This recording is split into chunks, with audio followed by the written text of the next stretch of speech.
ஆன்மீக அலைகள் அன்பர்கள் அனைவருக்கும் நமஸ்காரம், வணக்கம்.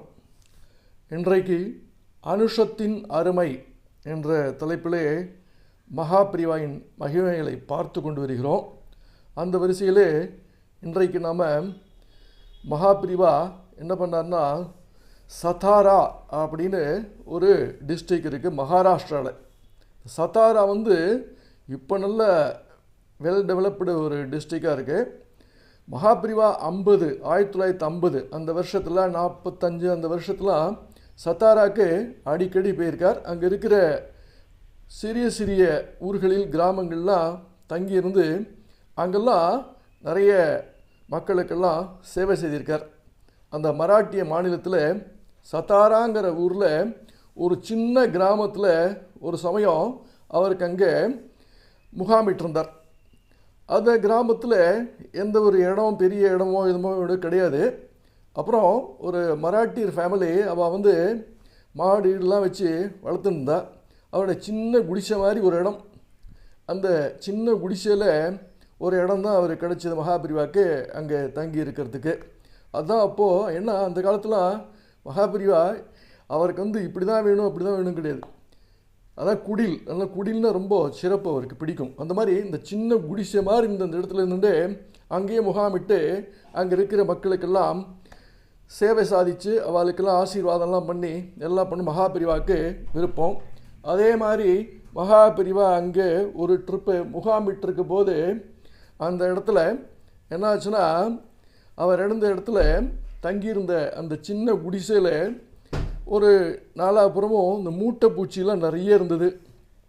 அதை பார்த்து அந்த தொண்டர்கள் என்ன பண்ணார்னா, மகாபிரியா இங்கே நைட்டு படுத்து தூங்கணுமே, அவள் விஸ்ராந்தி எடுத்துக்கணுமே அப்படிங்கிறதுக்காக மூட்டை பூச்சி இவ்வளோ இருக்கே என்ன பண்ணுறது தெரியாமல் பார்க்கும்போது அந்த அணுக்கு தொண்டர் சிஷ்யாலாம் என்ன பண்ணான்னா, 2 பேர் போய் மூட்டை பூச்சி மருந்து நிறைய இங்கே வாங்கி கொண்டு வச்சுருந்தார்.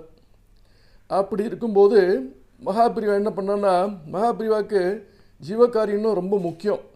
அது எறும்பு எதுவாக இருந்தாலும் அதுக்கு நம்மளால் எந்த விதமான துன்பமும் தரக்கூடாது அப்படிங்கிறது மகாபிரிவா ரொம்ப அதில் ஸ்ட்ரிக்டாக இருந்தார். எந்த விதமான நம்மால் எந்த ஒரு ஆத்மாக்கும் எந்த விதமான துன்பம் தரக்கூடாது அப்படிங்கிறது தான் மகாபிரிவாவுடைய ஒரு முக்கியமானது இருந்ததுனால, அப்போது திடீர்னு அப்படியே பார்த்தார் மகாபிரிவா.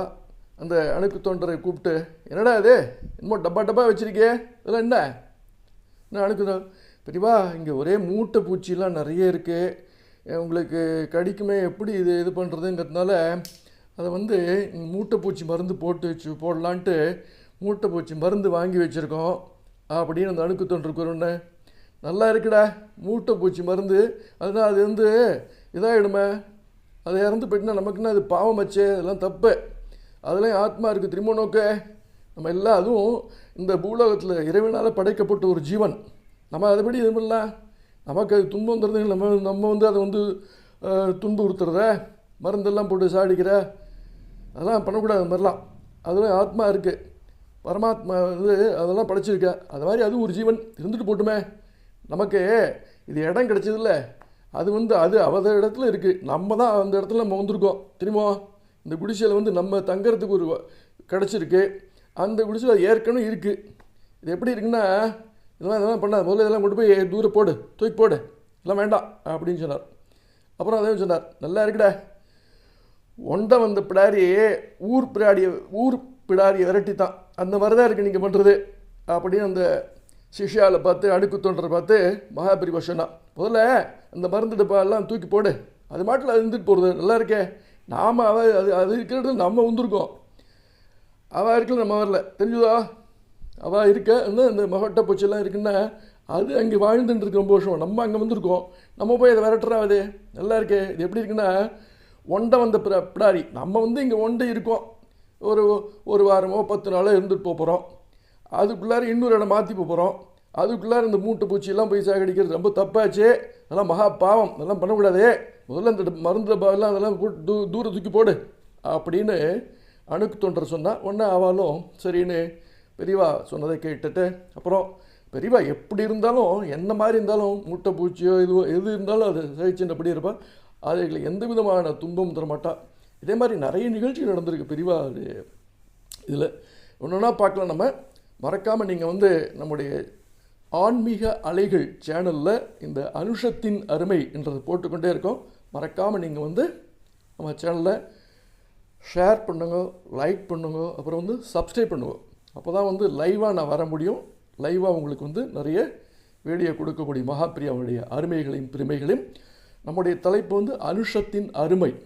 அனுஷத்தின் அருமை அப்படிங்கிறத பற்றி இன்னொரு டீட்டெயிலாக ஒரு டாபிக் ஏற்கனவே கொடுத்துருக்கேன், இன்னும் கொடுக்குறேன். நிறைய சொல்லலாம். மகாபிரியாவை பற்றி நிறைய இருக்குது, பிரம்மாண்டம். அதனாலே நிறைய சொல்லலாம். நீங்கள் வந்து மறக்காமல் உங்களுடைய சேனலை சப்ஸ்கிரைப் பண்ணுங்கள். ஆக இதில் நமக்கு என்ன தெரியுதுன்னா, நம்ம வந்து ஜீவகாருண்யம் முக்கியம். அதாவது எறும்பு எல்லாத்துலேயும் வந்து ஆத்மா இருக்குது. பகவானால் படைக்கப்பட்ட எல்லா இதுலேயும் வந்து அந்த ஆத்மா இருக்கிறதுனால நம்ம எந்த ஒரு ஜீவராசிகளுக்கும் துன்பம் தரக்கூடாது அப்படிங்கிறதுல மகாபிரியா ரொம்ப ஸ்ட்ரிக்டாக இருந்திருக்கா. ஆக மறக்காமல் நம்ம சேனலை சப்ஸ்கிரைப் பண்ணுங்க. வணக்கம், நன்றி.